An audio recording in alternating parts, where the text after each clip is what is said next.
We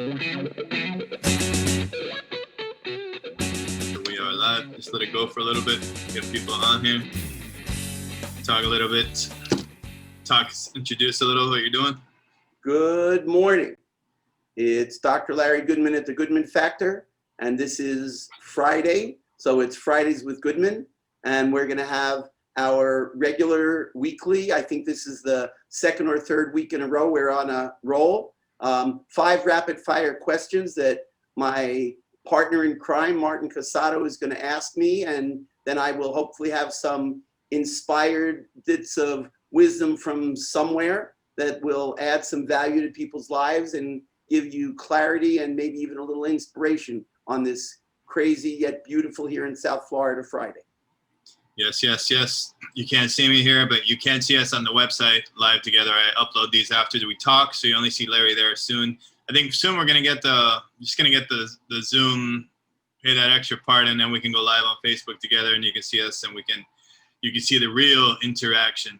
The good part about this, what you're saying is we're gonna up the game. Up the game. So yeah, this is Fridays with Goodman. Goodman and I wrote a book together, my experience with him and my coaching, and that's why we call this Fridays with Goodman. I'm Martin Casado. I just asked him some questions. It's just trending stuff here. I guess some can be, you can say controversial, or some can be whatever, but these are just questions that are trending right now in the general mainstream. And they're like what Arsenio Hall used to call things that make you go, Things that make you go, Yep, exactly. So, and then curiosity too. You and I have a lot of these conversations off camera and on the Zoom, and it's like, it's interesting stuff. You've lived through many cycles, and I'm curious about the cycles, and I'm curious about things that are just repeating themselves in history. So that's why I ask you these questions, as that's how we go into them. So short and sweet. So we shall begin. You ready to go? Let's do this. Let's do this. So my first question, number 1, is the cancel culture. And in this week, we got Mr. Potato Head is no longer Mr. So it's going to be Potato Head only for right. gender inclusivity. What are your thoughts on that? And have you seen this before? Actually, I've never seen anything like this before. But the premise here is we are so majoring in minor details that the culture is so unraveling that the powers that be have so not got a clue what to do to put order into the chaos. So somebody must have come up with the brilliant idea. Let's take off the name Mr. from Potato Head. And then the most recent piece of it from this morning before we went live, there was a lot of pushback on taking Mr. off Potato Head. So they're not sure what they're going to do yet. Earth-shaking, earth-shattering decision to be made. Leave on or take off the Mr. from Mr. Potato Head. Right. Like there's nothing else more important that anybody should be concerned about, except sure we're going to put Mr. or not on the Mr. Potato Head toy in the box. Right. Another distraction after distraction after distraction. So number 2 is in 6 months, we were able to land on Mars. Before it was a big thing and seeing the moon, now we're having like high def video. We're having all these amazing images supposedly of Mars there, and it landed, the rovers running around there. I don't feel like there's like shock anymore. It's like people are just like, all right, there's a dirt road there. There's this. What are your thoughts on this? Like they're breaking a threshold cycle is what I'm saying. Like it's a lot of complacency. The way your nervous system operates, the first time it gets a stimulus is when the response is the highest. Over time, what happens is the response to the stimulus diminishes and diminishes and diminishes. When we first landed a man on the moon, it was a big deal. Everything everywhere stopped. I remember, yeah. People went on the TV. It was shocking. Yeah. Everybody, there was I don't remember. I remember seeing movies. I wasn't born yet, but I said I remember all the movies and it was a big, impactful thing and shown to us in history. People who were alive at the time, there's no one you can ask who can't tell you where they were when Neil Armstrong touched down on the moon. No one, because it was that big a deal. Now, there's so many satellites taking off There's so many, what this thing to Mars, when did it leave the Earth? 6 6 months months ago. ago? Yeah, that's what I read. So the time lag between the time it launched and the time it got there, for sure everybody forgot. Look how easy. Yeah. Do you remember what you were doing 6 months ago? No, but now Right. I was gonna be interested, but then Mr. Potato Head took off Mr. Well, and yeah, that's the other challenge. Squirrel. That's the other challenge is what's the most important thing to focus on? Right. Is it really Mr. Potato Head? Is it really that we landed the lander on Mars? Is it whatever it is that's aligned with your values?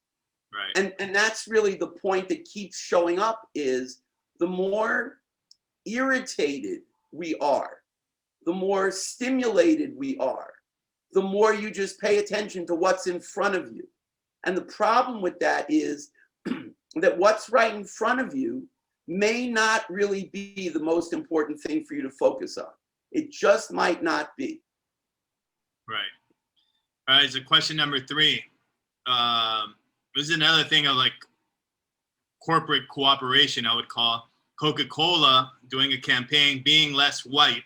But that was something of like last week building up. And what's interesting now, I just read on a recent topic, and now they slowly have removed it off their LinkedIn, and the whole campaign's being slowly diminished.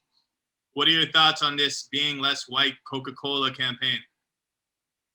I plead ignorance. Ignorance? I have no idea. I remember, here's a flash of unrelated stuff about what the image of Coca-Cola used to be. Back in the day, there was a big deal song that was written and performed by people from all over the world, singing this wonderful song called I'd Like to Teach the World to Sing, in perfect harmony. I'd like to buy the world a Coke to keep it company. That was how simple marketing was then, how almost overly simplistic and puritanical and really kind of sweet it was. The song had a melody to it. You couldn't hear the song without just kind of feeling great. And now it's about whiteness somehow. Right. I don't get the sense that that's got any real value to improving what's going on in the world at this moment. So another distraction. Another distraction, yes. So question number 4. I was watching a little bit of, and it's just the instance I'm going to tell you, but I do have a question afterwards on it because I don't really want to dive deep into it. It's just a weird time. Rand Paul just ask me, Martin. Rand Paul was asking yesterday a question to Dr. Levine about, and it went up to like 3-year-olds, just a simple question about 3-year-olds making a decision. And he showed it. I watched it. He showed an example of a 3-year-old thinking they want to change genders.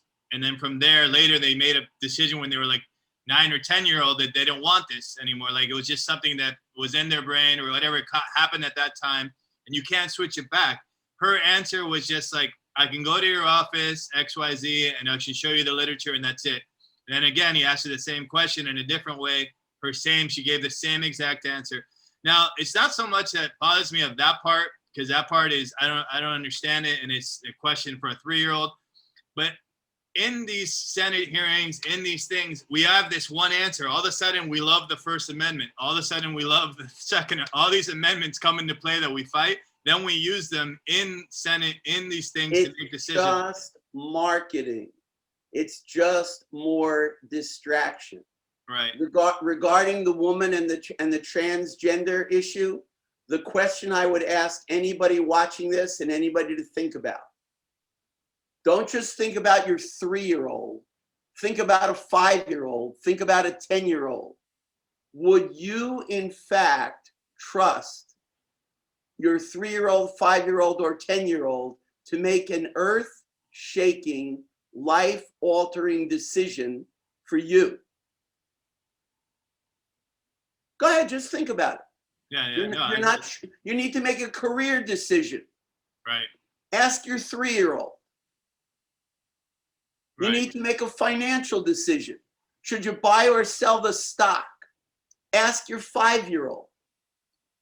It's completely irresponsible and bordering on insane.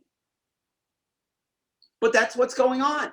Well, even in researching for this question, just to ask you a better, to have it, to place the question better, the first article that showed up was Rand Paul is disgusting for asking this thing. First article that pops up, I don't know, CNN, one of them said he's disgusting.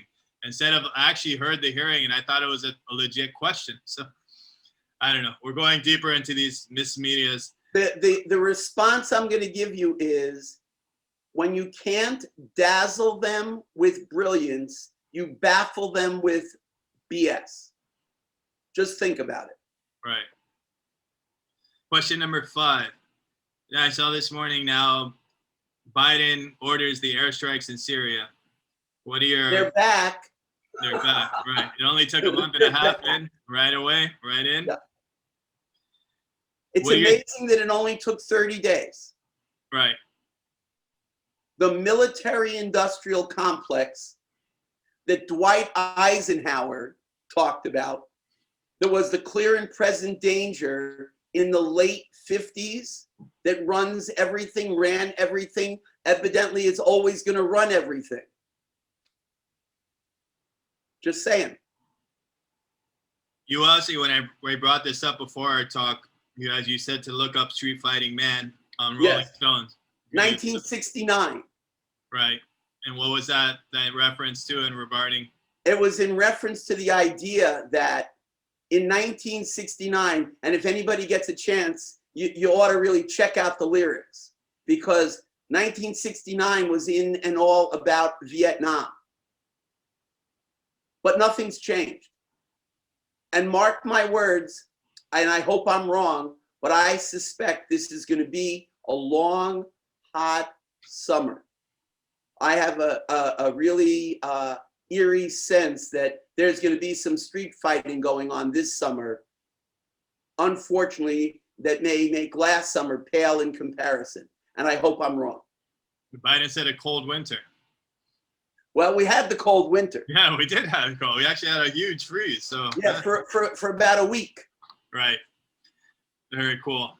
So I hope this has been of value to people, or at least got you thinking. Because, you know, the bottom line is people need to wake up. People need to pay attention, or you become, my word, input aphasic. You get so bombarded by stimuli that you cannot respond to anything. So part of the purpose of these rapid fire questions on Friday is to just slow down a little bit in your day and just think about these 5 questions. And don't think about just what I'm saying about them and what we're talking about them, but think about what they mean to you. Yeah. Anyway. Well, that's good. This is Dr. Goodman at the Goodman Factor. Yeah. Well, you can reach us at goodmanfactor.com, drlarrygoodman.com. The book that Martin so ably wrote together with me is called Fridays with Goodman. You can reach us on Calendly and hop on for a call.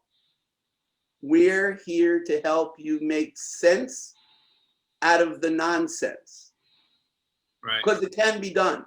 It can be done. Go have a good weekend. Go outside to nature. Disconnect a little bit from your phones. Just take pictures and then post them later at night. Don't post them right away. I'm becoming an advocate of intermittent electronic fasting. Yeah. You know, it's a big thing these days, the role and the health benefits of intermittent fasting to your overall health and well-being. Yeah. I'm encountering many people who I believe are addicted to their devices. They're addicted to the apps. And so my suggestion is, my invitation to you all is to have an electronic device, an intermittent electronic fast. Yeah. And that's all for now. One little tip before you put that off. I was listening to Atomic Habits, my daily book, and he says what he does, one of his tricks for he makes his secretary reset his passwords to social media, and only give it to him on Friday, so he listens on the weekend, and then she resets his passwords on Monday, and then he can't see it until Friday, and she gives him the new password. So that's a great idea. All right, anyway, buddy. Have a good time. GoodmanFactor.com. More information you can get there. Also, the book at in Amazon, Fridays with Goodman. Take care. Have a good day. Have a good week. And whenever you see this, you're seeing it. All right, buddy. Take care.